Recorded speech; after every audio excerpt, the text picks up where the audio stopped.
নমস্কার বন্ধুরা, আশা করি সবাই ভালো আছেন।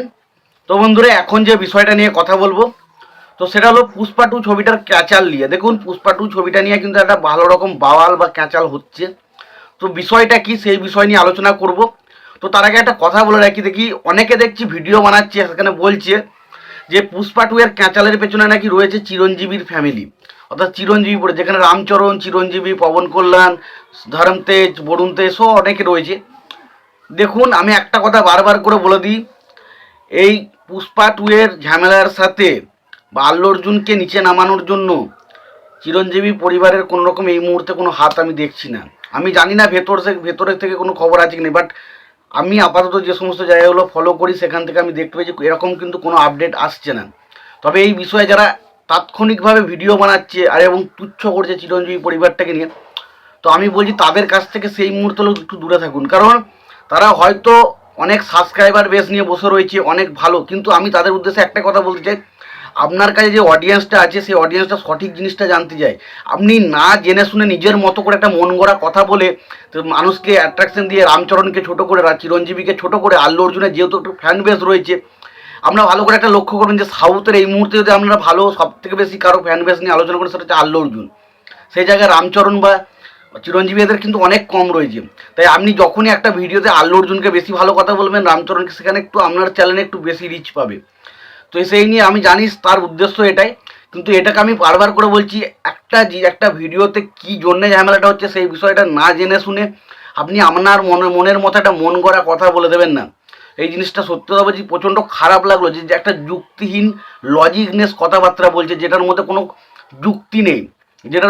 যুক্তি নেই, এবং কি বলছে না আল্লু অর্জুনকে ডুবানোর জন্য তারা বিভিন্ন মানুষকে পয়সা দিচ্ছে। ভাই, একটা তালের মতো একটা কথাবার্তা বলো না। পুষ্পা টু ছবিটাকে রিভিউ দিয়ে নেগেটিভিটি করার জন্য তারা পয়সা দেবে। দেখুন, পুষ্পা টু হচ্ছে এমন একটা ছবি যে ছবিতে পজিটিভ রিভিউ আসো বা নেগেটিভ রিভিউ আসো কিচ্ছু এসে যায় না। ছবিটা বক্স অফিসে 1000 কোটি প্লাস কালেকশন করতে চলেছে, এটা নিয়ে কোনো সন্দেহ নেই। কারণ এই ছবিটা পজিটিভ রিভিউ বলে তো ভালো, আরও বিশাল কালেকশন করবে, আর নেগেটিভ রিভিউ বলে ছবিটা এমন একটা কালেকশন করবে সেটাও একটা মাইলস্টোন হয়ে রাখবে। তাই পয়সা দিয়ে ফালতু নিজেদের বদনাম নিয়ে, এটা তো আমার মনে হয় না যে একটা সাধারণ বাচ্চা ছেলে সেও বোঝে। আর আপনারা বোঝেন না, যে কথাগুলো বলছে তার ভাই মাথায় কোনো বুদ্ধি বা ঘিলুটুকু আছে? হ্যাঁ, সে সিনেমা সম্বন্ধে হয়তো আমার থেকে অনেক বেশি সিনেমা দেখে, সিনেমা সম্বন্ধে তার নলেজ বেশি, বাট একটা কথা বলার আগে বা যে কোনো একটা জিনিস বলার আগে 5বার ভাবা উচিত যে আমি কী কথাটা বলছি। তো আসলে সেই বিষয়টা হয়নি। পুষ্পা টু এর যে বিষয়টা ঘটেছে সেটা হলো, পুষ্পা টু এর যে মিউজিক ডিরেক্টর ডিএসপির যে গানগুলো বেরিয়েছে, আমরা দেখেছি পুষ্পা টু এর গান সেই মতো সারা ফেলতে পারেনি। ফলে কি হয়েছে, এই ছবির যারা মেকার্স, মাইত্রী মুভির মেকার্স, তারা এবং সুকুমার, তাদের সাথে কিন্তু এই ছবির যে মিউজিক ডিরেক্টর ডিএসপি, তার সাথে একটা ঝামেলা চলছে এবং সেখানে ডিএসপিকে বিভিন্ন রকমভাবে হেনস্থা করা হচ্ছে। এবং ডিএসপি একটা জায়গায় ডাইরেক্ট তিনি বলেছেন যে তাকে যে টাকাটা দেওয়ার কথা ছিল পুষ্পা টু এর মেকার্সদের তরফ থেকে, তারা কিন্তু সেই টাকাটা তাকে ডেলিভার করেনি। এবং তার মিউজিক বা ব্যাকগ্রাউন্ড মিউজিক তার পছন্দ না হওয়ার জন্য আরও দুটো ব্যাকগ্রাউন্ড মিউজিক নিয়ে এসছি, এরকমভাবে তিনি বলেছেন। তো বিষয়টা দেখুন, অ্যাকচুয়ালি ডিএসপির এই যে গানগুলো আমাদের পছন্দ হয়নি, এই দোষটা কি পুরোপুরি ডিএসপির? না, এই ডিএসপির এটা আমি পুরোপুরি দোষ দিচ্ছি না। তার কারণ আমি একটা জিনিস বলি, যখন এই পুষ্পা ছবিটা যখন ভাইরাল হয়েছিল, পুষ্পা ছবি নিয়ে এত আলোচনা হয়েছিল কিসের কারণে জানেন? রিলস যখন বেরোয়, রিলস, শুধুমাত্র রিলসের জোরে ছবিটা বেরিয়ে গিয়েছিল।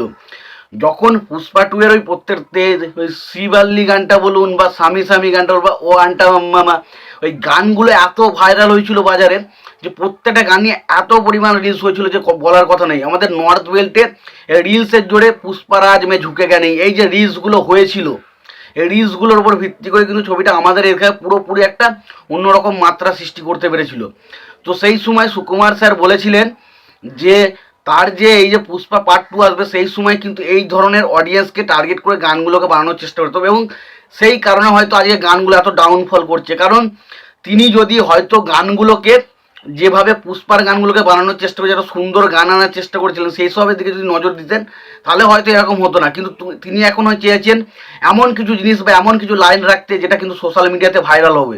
তো সেরকম সেই সমস্ত কারণে আমার মনে হয় আজকে গানগুলোর এই দুর্দশা, যেটা শুধুমাত্র সোশ্যাল মিডিয়ায় একটা লাইন ক্যাচি করতে হবে যেটা সোশ্যাল মিডিয়াতে ভাইরাল হবে, কিন্তু পরবর্তী সময় দেখা যাচ্ছে এই গানগুলো রেসপন্স পাচ্ছে না। তো তো এখানে আমার মনে হয় না যে ডিএসপির কোনো দোষ রয়েছে বা বাকি সমস্ত দোষ থাকলে প্রত্যেকের দোষ রয়েছে, আর দোষ না থাকলে কারোরই দোষ নেই।